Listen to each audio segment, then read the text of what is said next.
नमस्कार दोस्तों, विदेश वाला यूट्यूब चैनल में आप सभी का स्वागत है। आज की वीडियो में बात होगी कनाडा पीआर से रिलेटेड। कनाडा पीआर के कुछ आंकड़े निकल कर आए हैं दोस्तों। इससे पहले हमने कनाडा इमिग्रेशन प्लान 25 से लेकर 27 तक बताया था, जो कि टेम्पररी रेजिडेंट वीजा होल्डर्स के लिए था। लेकिन अब कैनेडियन गवर्नमेंट ने 20 जून को एक डिपार्टमेंटल प्लान प्रस्तुत किया है और इस रिपोर्ट में प्रस्तुत किया गया है कि 25 से लेकर 27 तक कितने लोगों को पीआर दिया जाएगा। तो इसी के बारे में हम डिस्कस करने वाले हैं। वीडियो में आगे बढ़े इससे पहले मैं आप सभी से रिक्वेस्ट करूंगा कि विदेश वाला चैनल को सब्सक्राइब करना मत भूलिएगा। दोस्तों, जैसा कि आपको पता है, कैनेडियन गवर्नमेंट चेंज करते रहती है अपना इमिग्रेशन प्लान, लेकिन 25 से लेकर 27 के आंकड़ों में कुछ फेरबदल अभी किया गया है। हालांकि यह पीआर होल्डर्स के लिए होगा।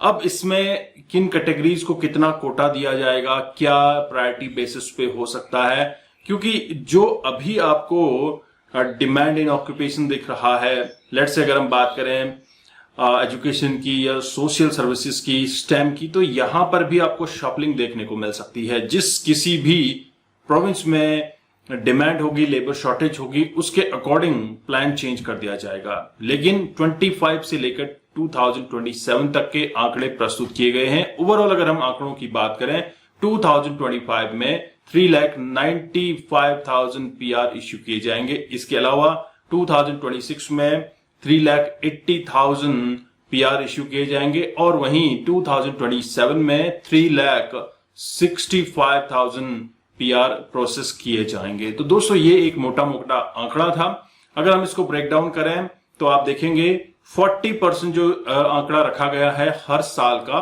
फॉर्मर स्टूडेंट जिन्होंने ऑलरेडी पास कर लिया है अपना कोर्स, इसके अलावा जो वहां पर ऑलरेडी वर्किंग है, जिनके पास वर्क परमिट है, उन लोगों को ये कोटा अलॉट किया जाएगा 40% का। इसके अलावा अगर हम बात करें बचे हुए जो 60% है, उसमें से 60% जो कि इकोनॉमिक कैटेगरी के लिए प्रोवाइड किया जाएगा, जिसमें एक्सप्रेस एंट्री आ जाता है, पीएनपी आ जाता है, आपका एग्री पायलट प्रोग्राम आ जाते हैं, कैनेडियन एक्सपीरियंस क्लास आ जाता है। तो ये सब इकोनॉमिक कैटेगरी के जो भी कैंडिडेट्स होंगे उनको यहां पर बेनिफिट मिलेगा।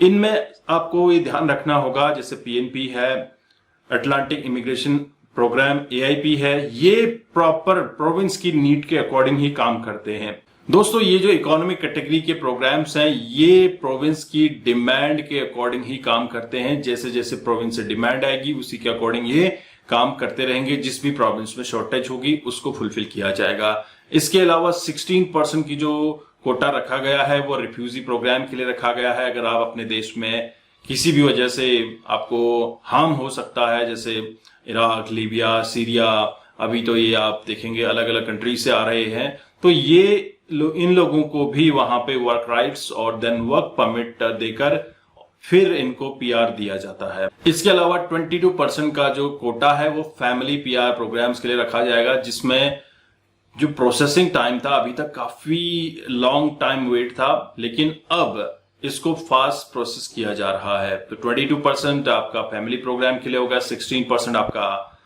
रेफ्यूजी प्रोग्राम के लिए हो गया, 8% जो है वो है फ्रैंकोफोन कैटेगरी के लिए।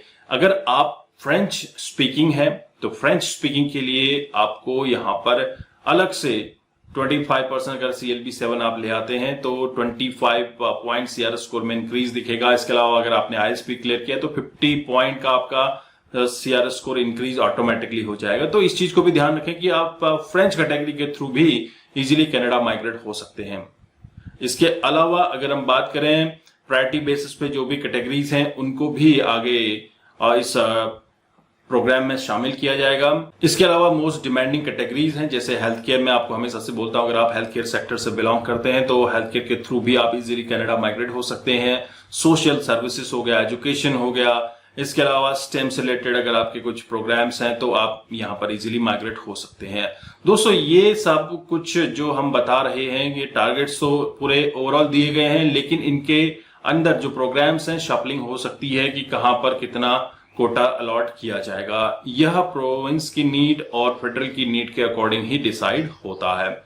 आई होप आपको यहाँ पे कनाडा पीआर का लेटेस्ट ट्रेंड पता चल चुका है। कनाडा इमिग्रेशन प्लान जो कि पीआर होल्डर्स के लिए होगा, ये भी आपको क्लियरली पता चल चुका है। हम इसी तरह के वीडियोस आपके लिए लाते रहेंगे। अगर आप चैनल पर नए हैं, चैनल को सब्सक्राइब करना मत भूलिएगा। जय हिंद, जय भारत।